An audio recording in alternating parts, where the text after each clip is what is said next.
Today I'm going to swim with a dolphin. One that's trained to swim with humans for fish. God knows what'll happen. All I know is I'm here and the dolphin's out there working for scale. I don't know what I'm going to meet today. Possibly, maybe the one dolphin that worked with George C. Scott. Pa loves Pa. Brought a little gift just in case, and I'm sure they'll look at me and go, man, that's for like the aquarium dolphins, man. The white man has transformed those dolphins into aquarium dolphins working for fish. I don't know what they're like, except they're smooth, fast, bright, playful. Sounds like Sharon Stone, doesn't it? Maybe I'll get the Jack Nicholson, the Dolphins, going, where's your fish, smart boy? Wearing a little too much fur for the sea, aren't you, pal? Or maybe you get the one that does this. Swims backwards. Maybe I'll just get a kind of a Brando dolphin that just kind of says, talk to me. I have some ideas. Shallow water seems to be right, but you're nothing but a messenger boy. What, Flipper? What are you saying? The boat's how many feet underwater? 500? Fine. Or maybe you have basically your yuppie dolphins. They're there just saying, gosh, Tom, you've got to come over here. This salmon is fabulous. I don't know. Or maybe they're just gentle, sweet fish that don't say anything, just look at you like, you smell bad.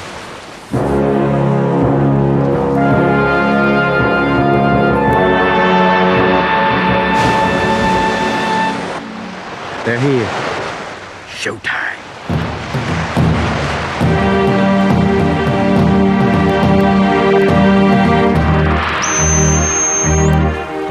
Here he comes. Hello, pal.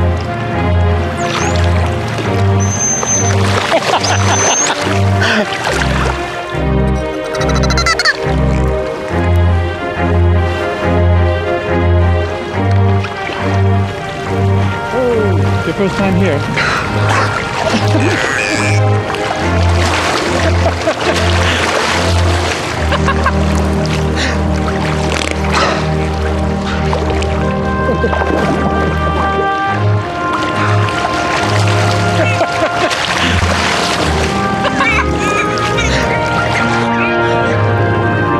I feel like a masseuse working overtime. Number 4, now serving number 5.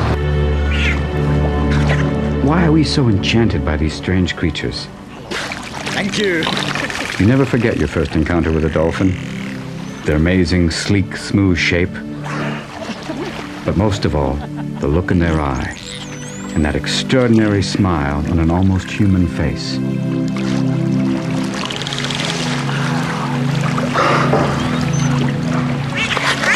My own relationship seemed to be off to a good start. But like all animals, they're sensitive. And on the first day, I think I must have touched one somewhere it didn't much like. And this was the first date. He got a bit aggressive. I got rammed. He made his point, and I learned. Okay, pal.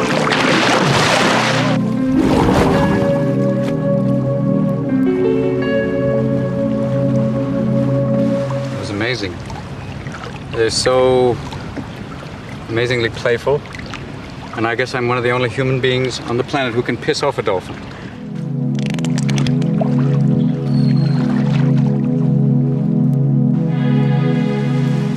On this first day, I had already learned an important lesson. I really wanted to understand these creatures, but there was a lot more that I needed to know if I was going to get close to them in the wild.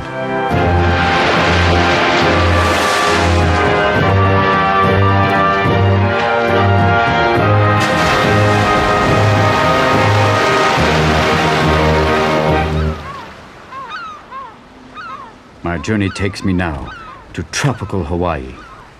Well, underground.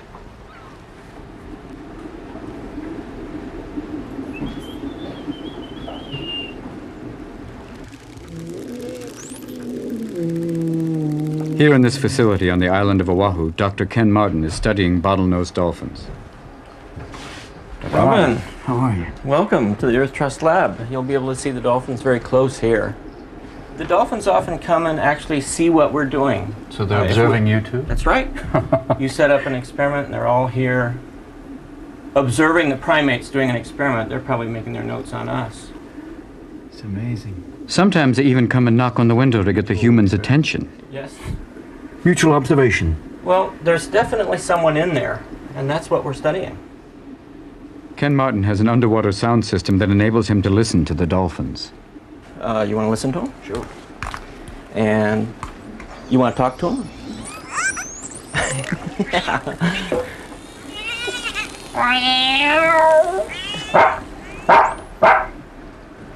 Now, elephant?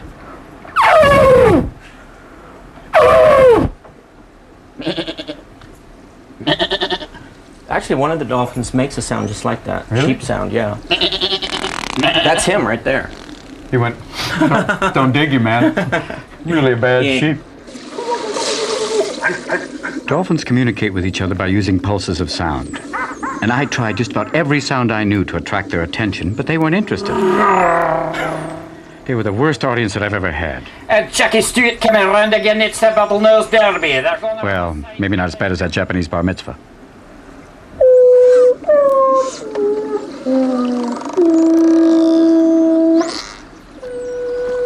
Here they are.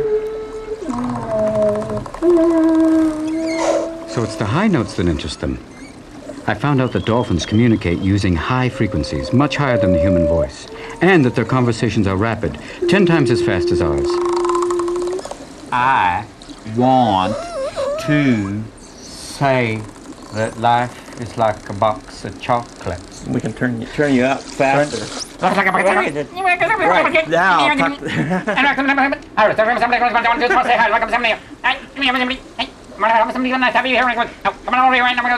piece of fish. Hey, you know, that's what I like it. I know. I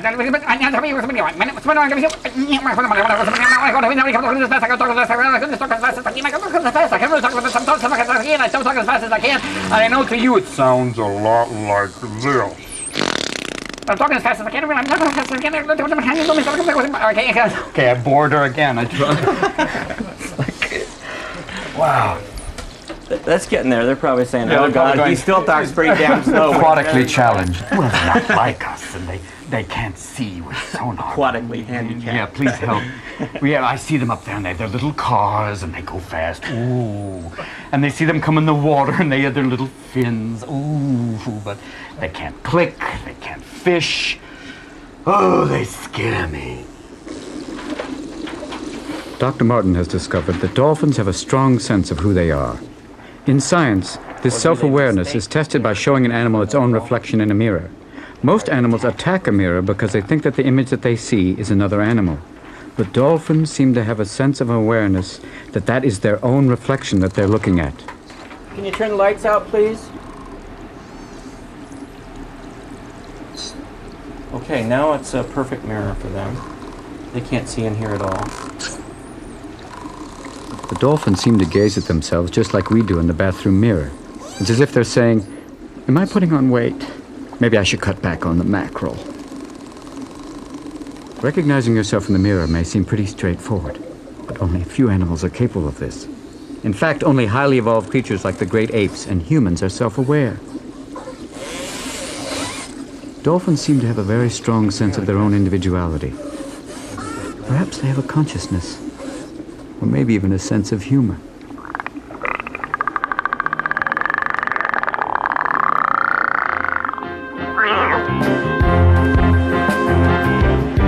To find out more, I wanted to meet someone with a close relationship with a wild dolphin.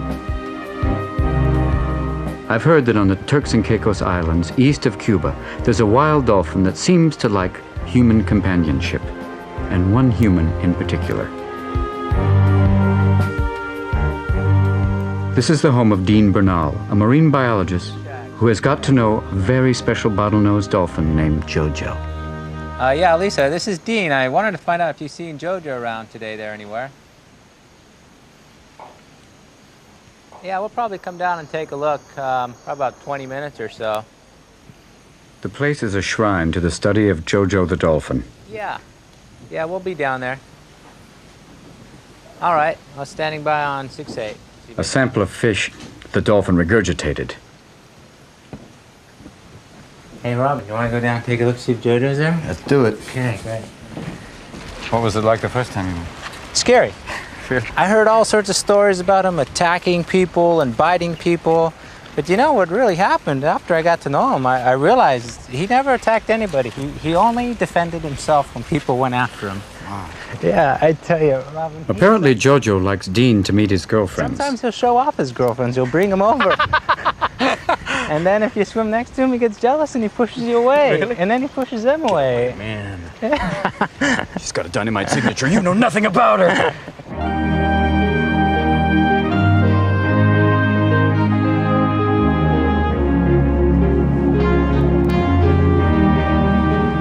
Dean Bernal became Jojo's warden, but his duties also include teaching people about the natural history of the wild dolphins that live among the coral reefs of Turks and Caicos.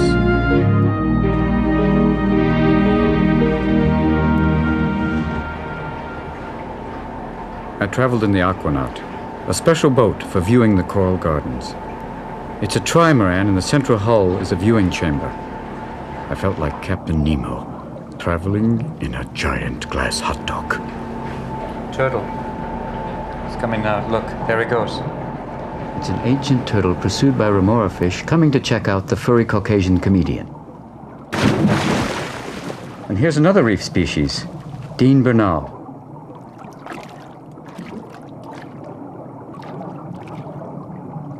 Dean and Jojo have known each other for almost 10 years. Dean believes that Jojo was orphaned when his family was stranded on a beach and died. Dolphins like to live in groups, and so this lonely survivor sought other species for company. Dean's amazing ability in the water made him the perfect companion, and he found himself with a great opportunity to study a wild dolphin's behavior.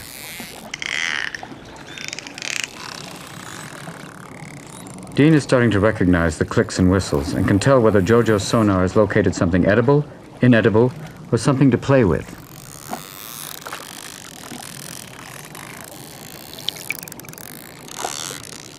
Rubbing against anchor ropes may get rid of remoras and parasites, or maybe it just feels nice.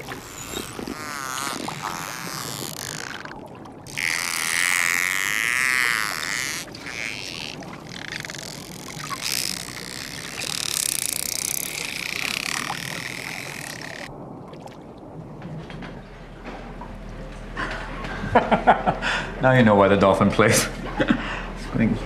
See? Sight gag. Good. Lobster. Good. Shellfish. Empty. It's like even the dolphin's going, I like him.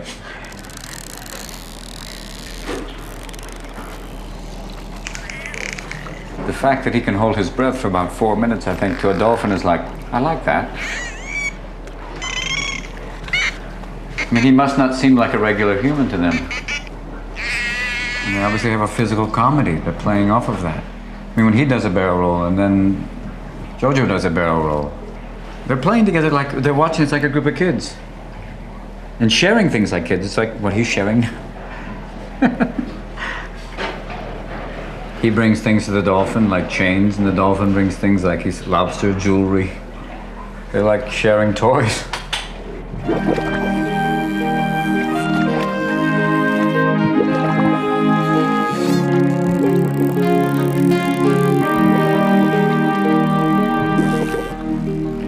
Their expression is almost like, what?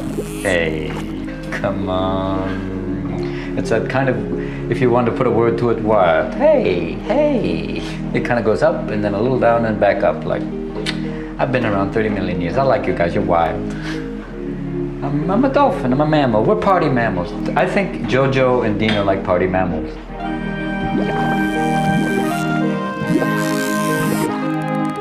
Maybe we shouldn't be surprised that dolphins and humans get along so well. We're both playful, curious, social species. The real difference, of course, is that they live in the ocean and we live on the land.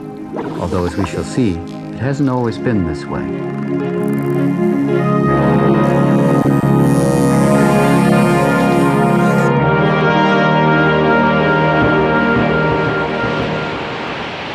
$60 million years ago, it was here.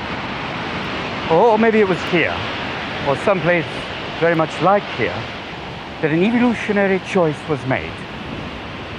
It was the choice of some ancient mammal to return to its roots in the sea and evolve into what we know as the dolphin. What was this animal like? What strange biological curiosity was it? Well, it was the ancestor of the cow. That's right. Flossie, your ancestors made a choice, and I'd like you to make that choice with me again today.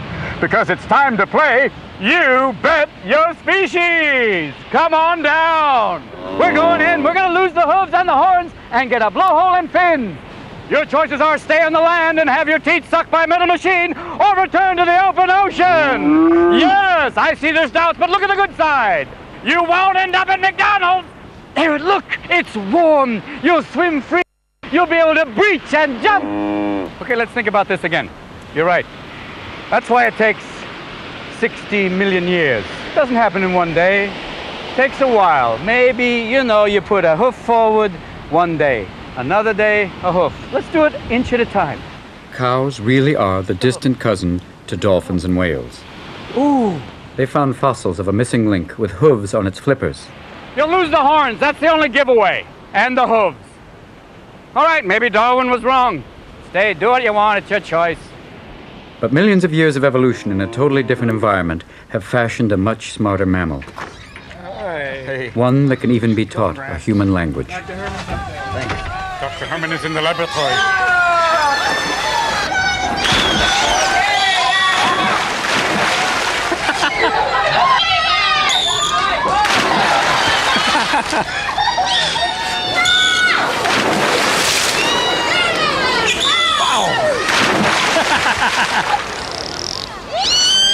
Dr. Herman has trained several bottlenose dolphins at his facility in Honolulu to understand a special form of sign language. Remarkably, they can comprehend around 60 words. Now this will be right basket, surfboard fetch. Okay. Dr. Herman has found out that dolphins essentially have the same kind of ability to develop language as we do. Like us, they understand the effect of word order. Take the frisbee to the surfboard is different from take the surfboard to the frisbee. In this way, they can understand around 2,000 sentences. Dr. Herman's work over 10 years has demonstrated that a dolphin's large brain, physically larger than our own, has a great capacity for understanding language. And so we'll take the dolphin over there, Alele, the young female, and we'll bring her over to that, what we call a echoic box. The research facility has also been looking at the dolphin's ability to use sonar, the ability to see underwater with sound. Dr. Herman showed me an experiment with an object concealed in a box.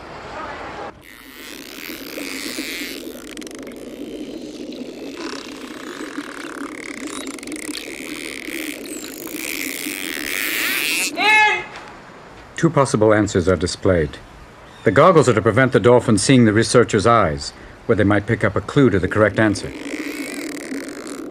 She looks at the one on her left. She swims to her right. And she says, that's the one that's inside the box. She's pretty definite about it. Correct. And we'll have Judd come over and show us can you show us what's in the box, please? And that is a correct response. Next trial. Okay, objects in, please. There you go. This is for the trip to the Bahamas. The second question is for the trip to the Bahamas. Bring her over, please, Matthias. No way. Okay, let's go. Come on. Dr. Herman believes that dolphins form an image of an object using the clicks and echoes. It doesn't matter whether they see it or sonar it, the image is the same. Their sonar is so sophisticated that they can distinguish between abstract and complicated objects that they have never seen before. These are all abstract shapes. They're actually made of PVC sand filled to reduce any internal reflections. Oh, so she couldn't... Right, so we just want to emphasize the surface features because that's what vision sees. That's a pretty complex three-dimensional object, too. Very, yeah, and there'll be a whole bunch like that. It's taken literally years to build up the rapport with the dolphins here. Thousands of hours are spent teaching them, and today, the researchers are teaching me. Okay. Pay attention. Watch the guy. Now be vocal. Be happy. Yeah! Even I got excited, Ellie. All right. I'll get myself a fish. Okay. Okay, let's see what we do now, Ellie. Turn around. You can wave Okay, your ready? hands, you can Ellie, whisper. pay attention. Ready? Good, very good. And... Good girl! Good girl. Okay, we have a sign that means creative. The sign is, I don't know, just Okay, saying, but ready? you put energy into it, she'll put energy into it. Okay, So ready? Pay attention. Ellie, pay attention. Ready? Yeah, I don't know! Now we'll see what she does. Whoa! All right, very good. You can give her a couple fish for that. All right, couple of fish. Let's try your foot action. Okay, Ellie, ready? Oops. Don't give her that one, it's dirty. I won't get that one. Give that to the That's for somebody. me. Ah. Give her another one. Oh, you did. I did. You gave her two. Okay, One more. there we go. Ellie, pay attention. Ready? I don't know. That's a nice thing. That was like, Good, there's good. the thing I'm Okay, doing try that for. another Oh, Ellie, want another one? Big hug, big hug, big hug. Oh, mwah. Thank you. Very happy now. See how she's clicking, man? I discovered that dolphins are excellent mimics and pick up human behavior very quickly. Or was it the other way around? Going round. Here we go. Oh, I like to be here. Hey, okay, and we'll do this. Ready, Ellie, ready? And I gotta think, and I gotta think. We're davening. Okay, this way. And here we go. This, yo. And the thing be going. And look, there's a stair. All right. I'm working for kisses now. She's going. Basically, I'm going. When do I get my kiss? Another hug. Another hug. Hug. Good, because you almost lost her there. I know, I almost did. I sensed it. You're going to be a trainer. Say goodbye. Goodbye, Robin. Goodbye. She'll wave to you. Bye-bye. You want another kiss See and you another later. goodbye? Just one more and last one. And a hug. Okay. Bye-bye. I felt it was like the first day of kindergarten and I'd made a friend. I'll miss her. And I wonder if she misses me.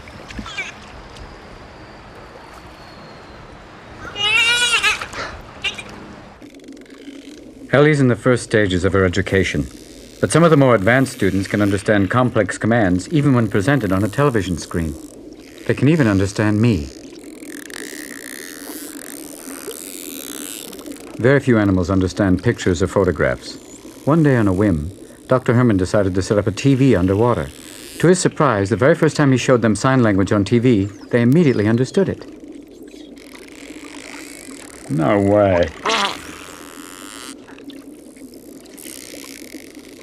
The sign for hoop and the sign for through.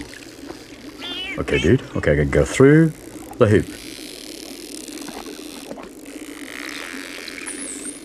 So dolphins are sophisticated animals, even if they do enjoy watching television.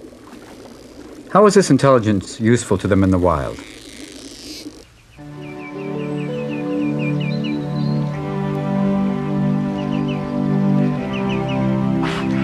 In Bull Creek, South Carolina, there's a group of wild bottlenose dolphins that display some very savvy cunning, although it doesn't quite look that way initially.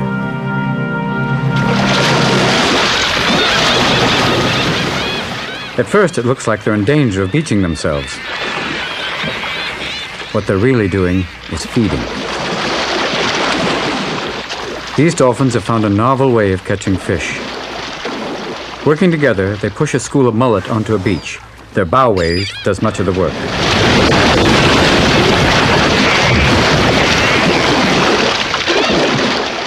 Then they pick the fish off one by one.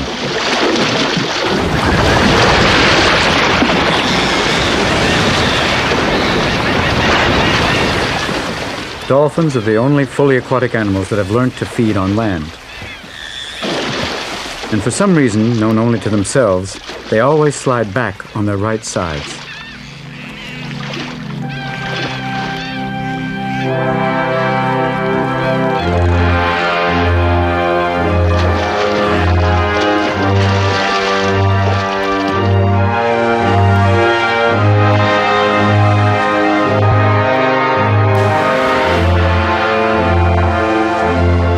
Bottlenose dolphins are some of the most adaptable of all the dolphin family. They're found in every ocean of the world, from the Pacific to the Indian and the Atlantic.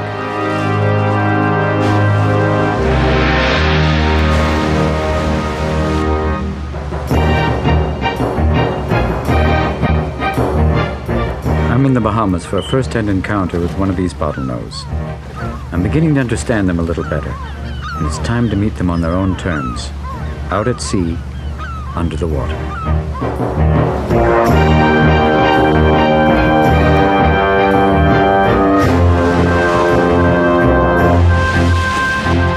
Watching these animals, it's hard to imagine that we are still responsible for the death of many thousands of dolphins each year. It's fishing nets that do much of the damage. While the tuna industry kills less than it once did, drift netting in the ocean still drowns 250,000 of these animals every year. They're too beautiful and too precious for that kind of treatment.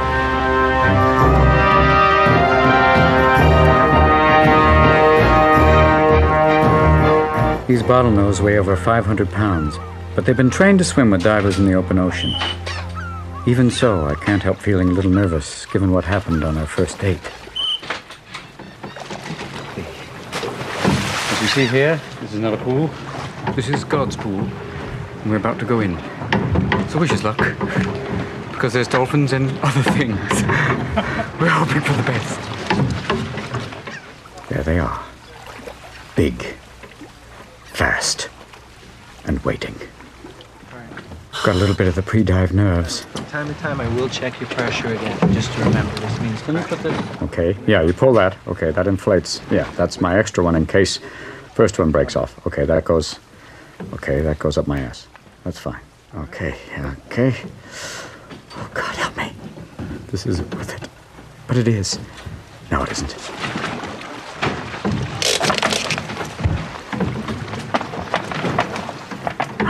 Now I'm ready.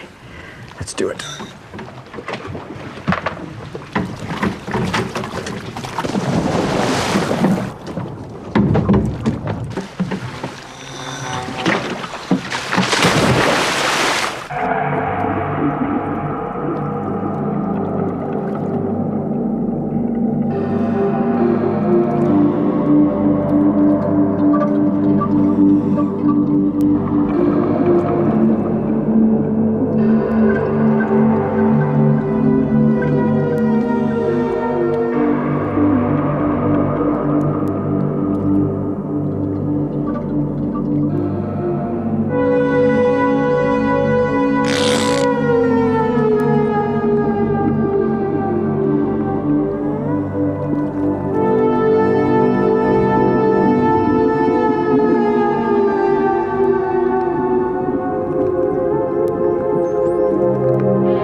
amazing. Swimming with them is incredible. Being beaten up by the boat right now is even more. Another good day. God. When you're underwater trying to crank up to them, even doing that dolphin thing, that kick with a tank on and everything else, you feel basically like a sumo wrestler trying to do a speed swim. Basically, they're Carl Lewis, and I'm Fatty Arbuckle. And they come up to you really fast and then stop on a dime. They stop and they just look at you like, Hi, how are you? You gonna eat it? Bye. God. This is the traditional dolphin goodbye. Hey, shark. Did you say shark? What? Where?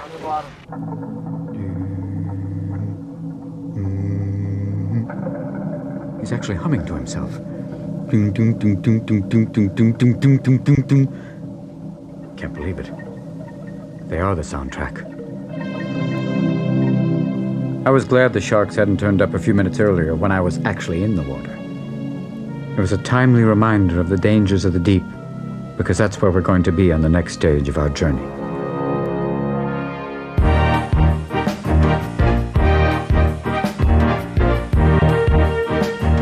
We're now in the northern Bahamas. We're going out beyond the Coral Islands to find a remarkable group of spotted dolphins. It's a week-long trip into the blue.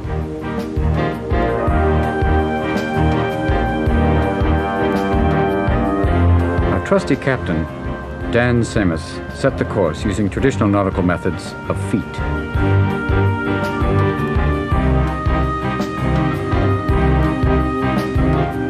Out of sight of land for the first time, I'm struck by the vastness of the ocean. I'm in dolphin territory at last, but how are we going to find them in all this blue?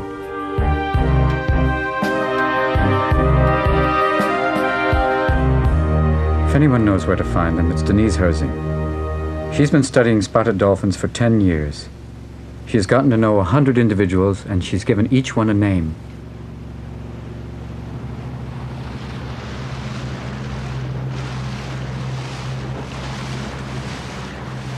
Suddenly, there was a little dolphin on the bow. It was much more slender and delicate than a bottlenose. Spotted dolphins like to bow ride, so we kept on, full steam ahead. And soon, a larger dolphin joined in. Hey, great waves, dude.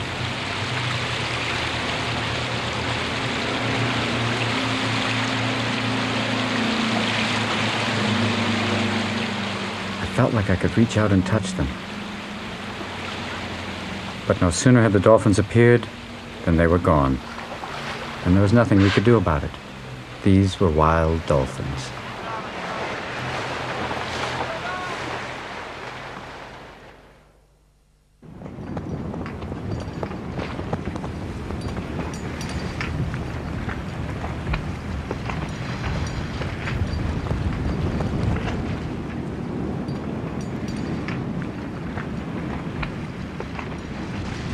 It's 6:30. I'm on watch. And basically what you have to do is you're looking for dolphins. It's 6:30 in the morning. And even the dolphins are going, why? It's a beautiful time. It's more than beautiful, it's gorgeous. God, it's amazing. By midday, we had given up. It was time to move on. Ready to go?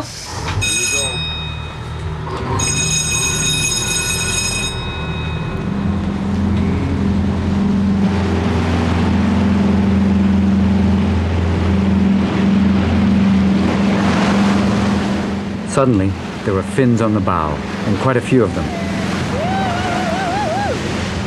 Fins on the starboard bow. Sometimes they turn and look at you as they fly on the bow wave. What's up, my main mammal? Check it out.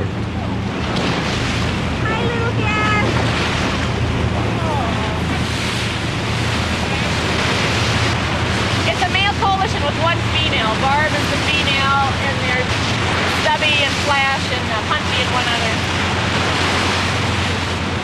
This is part of our regular core group, a lot of the regular animals we see.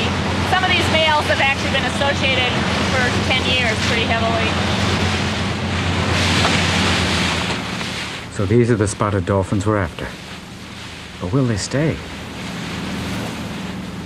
There are very few places in the world where you can actually swim with spotted dolphins. It's not that easy. By the time the boat has come to a stop, often they've gone. But Denise knew these particular dolphins were likely to stay. I say go ahead. I think there might be under the bow. There's a couple of port. Going under the boat.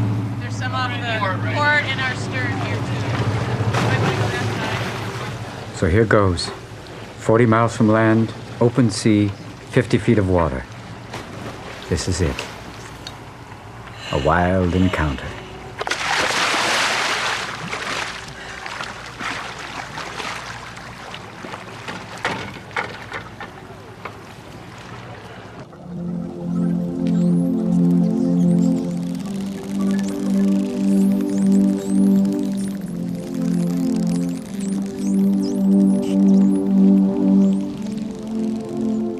The sight is magical. I felt suspended there. They were all around me, 20 or 30 altogether. They seemed like they were just cruising.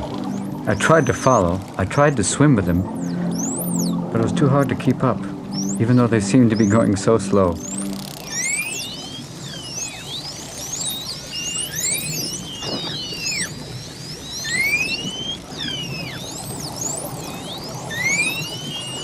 I found out later on from Denise that this was a teenage gang who'd been annoyed by a bottlenose dolphin nearby.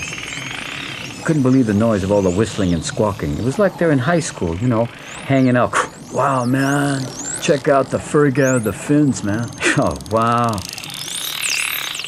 Hey, man, don't shove me, man. Stop it. Man, look at him. Ah, oh, look at him float there with the baggy shorts.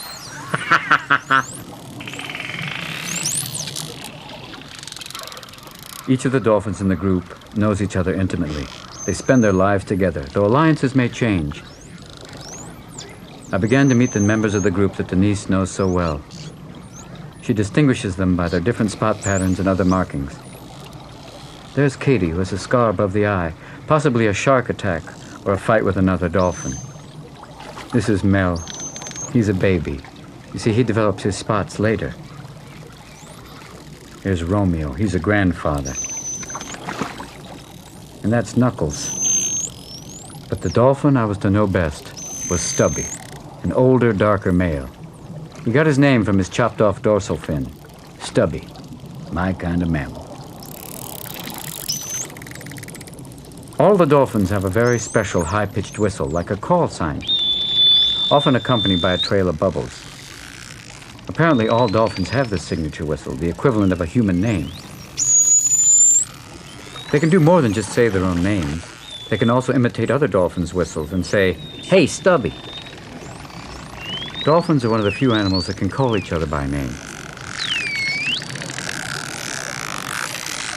A group of dolphins is a close family that is constantly talking and communicating with each other.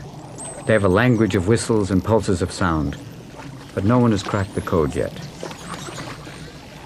That looks like a young dolphin underneath. No spots yet.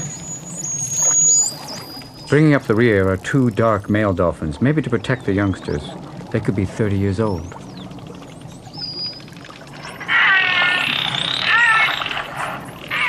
There's so much noise underwater as dolphins interact, sonar and squawk at each other. Here, a mother gently calms her babbling youngster.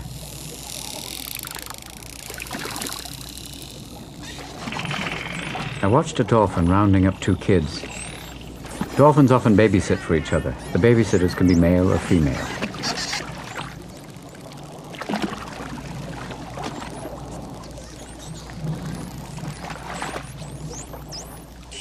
And then a male came in, buzzing his sonar like mad. He was making for the female, buzzing and clicking her from underneath, using sound vibrations to excite her. a little acoustic foreplay. And then it happened. The two pressed together, only for an instant, with the male underneath. And it was over. Wow! That was quick, but good for me. Denise filmed another mating on her video camera. In front of Captain Dan, there was another couple who were briefly belly to belly before breaking apart. Dolphin sex only takes a moment, but they love to do it. In fact, dolphins are one of the few animals, other than humans, who have sex for fun. A bit of underwater foreplay. It was behind the blue door. Yeah? Oh, very beautiful though. After swimming a couple of hours in the weightlessness of the water, climbing into the boat was quite a struggle. Big time, a bit of the, hello madam. Tell me more. Oh, it was amazing. The male tuning underneath the female. I think we had a little bit of fun. Good luck getting that one by the center. They checked us out. There was like a quick pass. They came out by the camera, and the little ones especially. I think it's true. I think you're right. The little ones come. It's kind of like the adults say, "Now look at the humans. Go on. We'll be here." They kind of give you a pass. They check you out. It's kind of playful for a second, and that was almost like Mom went, "Come on! I told you not to do that. You come when I click." The equivalent of, "Don't make me come over there and bite you." So we had a lot of different behavior going on, but it was fun because he wanted to play with you. He or she, I don't know. I couldn't. But he got in trouble for it. Yeah, he got like, he wanted to like swim in circles and kind of do this, and Mom was like, "Come along." If she could have been like, "Right by the dorsal, come you." I told you. Come on, your father and I want to have sex.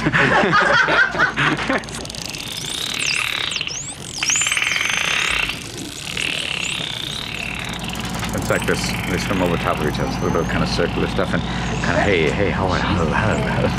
Hello, I like it behind there.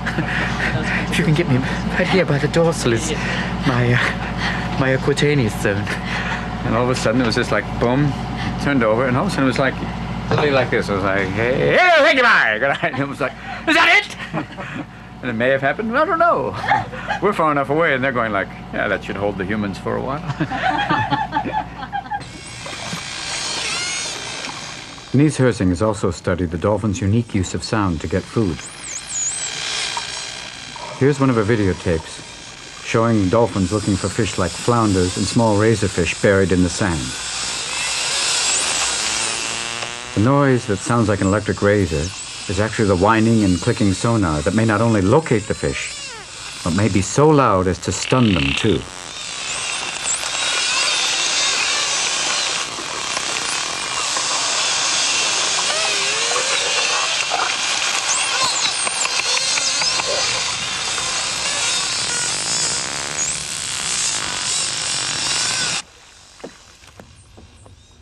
Being out in the ocean with dolphins is a strange business where one day seems to run into another. It's often breathlessly hot. But I was here to work, and you have to keep going. It's brutal work. Well, not all the time. I thought I'd been living off seasickness pills, but it's been nice. I dream of dolphins and fish. Not for me. Right on. Oh. Here's our captain proving that dolphins aren't the only ones who catch fish. What we're doing now is using a can opener. Things that dolphins can't do, and I'm quite happy they can't. Come close for a real close-up of physical ineptitude. Here we go. Come on. There. With any luck and a good set of teeth, we'll be eating maybe next year. You know, another way to open this is erosion. It takes a little bit longer, but if you leave it out at sea, eventually nature has its way and opens a can of beans. I don't know why we're eating beans on a small boat. Frightening concept to be having black beans and chili on a small boat. Ooh, get to know your neighbor. This will be one of the strangest documentaries ever made, I think. Full of scientific information and an occasional fart joke. But part of our program is to entice you, entertain you, and educate you. This whole experience is so incredible. Oh, oh Christ. Oh.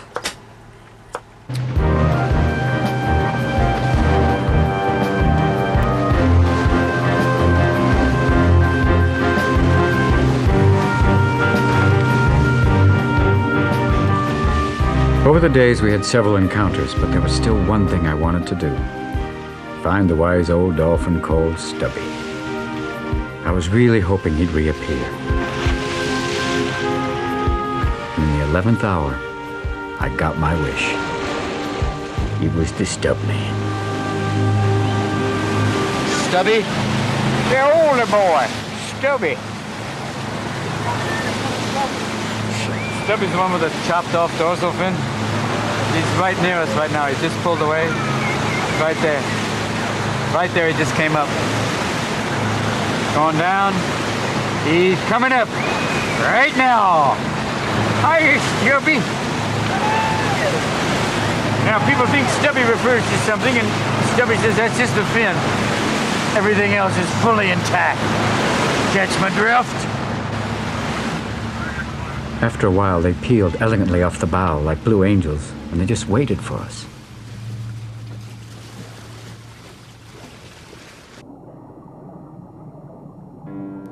And all of a sudden, there was Stubby, inviting me to swim with him.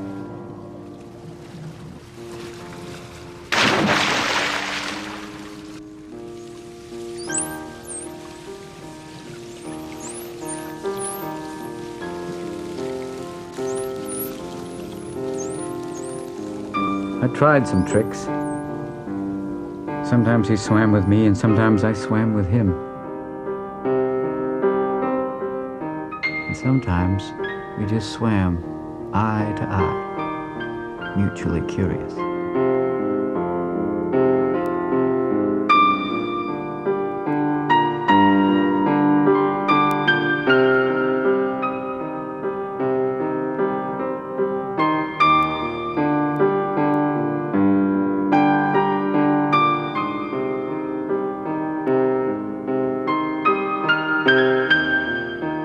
Being with Stubby is a lot different than being in the company of the young teenage dolphins who seemed to be kind of laughing at me.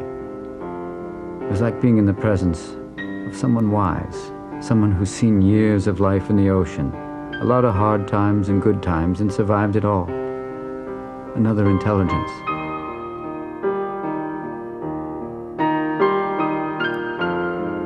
I felt very peaceful. Maybe he could detect my mood, because he seemed to be too. It was getting late. You know, that peaceful time just before twilight. The water was calm, and it seemed like we were too. Maybe he was picking up my emotion. You know, dolphins can see right through you with their sonar. Maybe he was picking up my heartbeat. Or maybe it was something else. I really would love to know. I'd love to figure out his language, understand what his clicking and whistling meant, make contact. But this was pretty nice. Very close. Very, very nice. The mutual observation.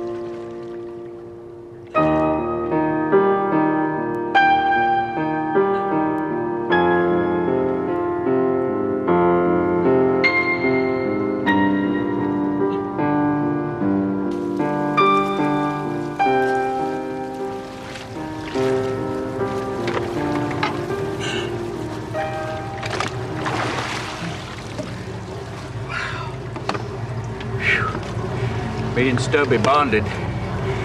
Me and the Stub Man. He was amazing. He just hung with me. I'll be right there. Just a second. I have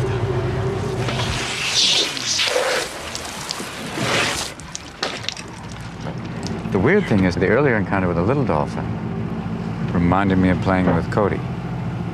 Very kind of active, playful, like, hey, hi, come on, just running around just the way Cody, my son, would run and be very, it made me homesick for him. I mean, I wish, that he's just learning to swim, but I know that if Cody were in a place with a dolphin that size, that both of them would have something quite in common. A kind of a playful inquisitiveness of like, that thing that a 2.5-year-old would do, that anything's possible. And I think that's why the mother keeps grabbing him, going, no, it's not.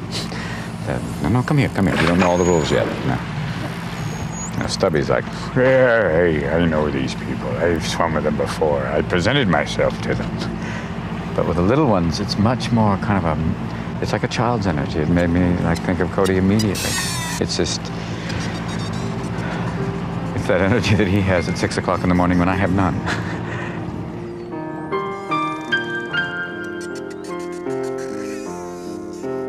I've seen into a dolphin community and watched a little of how they live.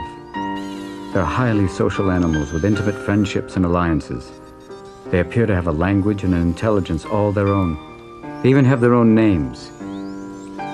To study these dolphins and record their sounds may one day reap rich rewards. But it feels like I've done more than just observe.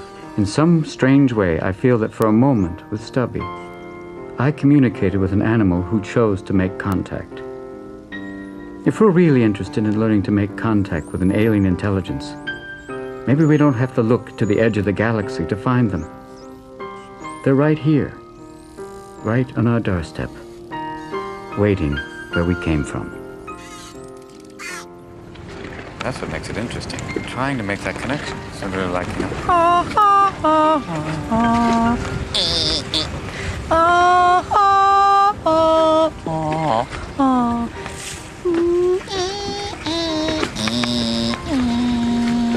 Ding ding ding ding ding ding ding ding ding ding ding. All of a sudden we go into Deliverance. We're the ones with the banjo. I told you we'd understand. We're pretty evolved. I do think they were laughing today, like, I don't know. That's what's the most amazing thing. You come away from this with, you learn more, but you still have, so much you don't know, which makes it interesting.